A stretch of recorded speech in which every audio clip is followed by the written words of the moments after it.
अंग्रेजी हुकूमत ने हिंदुस्तान को निचोड़ने में कोई कमी नहीं रखी, क्योंकि उनका लक्ष्य केवल मुनाफा कमाना था। लेकिन आजादी के बाद कांग्रेस सरकार मुनाफे के सिद्धांत पर नहीं चल सकती थी, क्योंकि कांग्रेस का लक्ष्य देश की संपत्ति बनाना था, अपने देशवासियों को आजादी का एहसास करवाना था। We say that our aim is a socialist pattern of society, something which affects the whole community, helps all the people in the country to raise their level of living. इसके लिए जरूरी था कि निजीकरण के बजाय राष्ट्रीयकरण का मार्ग चुना जाए। हवाई सेवा एयर इंडिया का सरकारीकरण इसी राष्ट्रीयकरण की शुरुआत थी।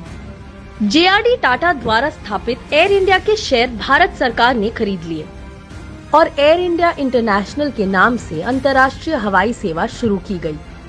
8 जून को पहले अंतर्राष्ट्रीय विमान ने बॉम्बे से लंदन के हीथ्रो एयरपोर्ट के लिए उड़ान भरी।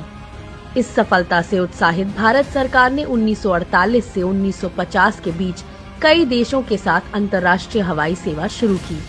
अंततः 1953 में भारत सरकार ने एयर इंडिया का राष्ट्रीयकरण करते हुए एयर कॉरपोरेशन एक्ट 1953 पारित किया।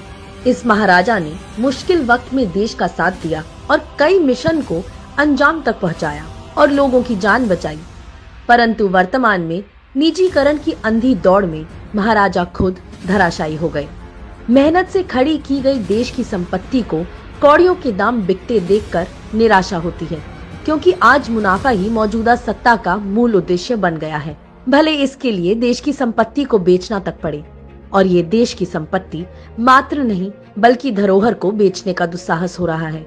ये लोग आज अपनी विफलताओं के गड्ढे भरने के लिए देश की संपत्ति, देश की धरोहर को बेचकर अपना कारोबार चला रहे हैं। देश की संपत्ति बेचने के इस दुस्साहस को स्वीकारने का मतलब है आजादी के सिद्धांतों और बलिदानों से समझौता करना, और हमारा कर्तव्य है कि यह हरगिज नहीं होना चाहिए। जय हिंद।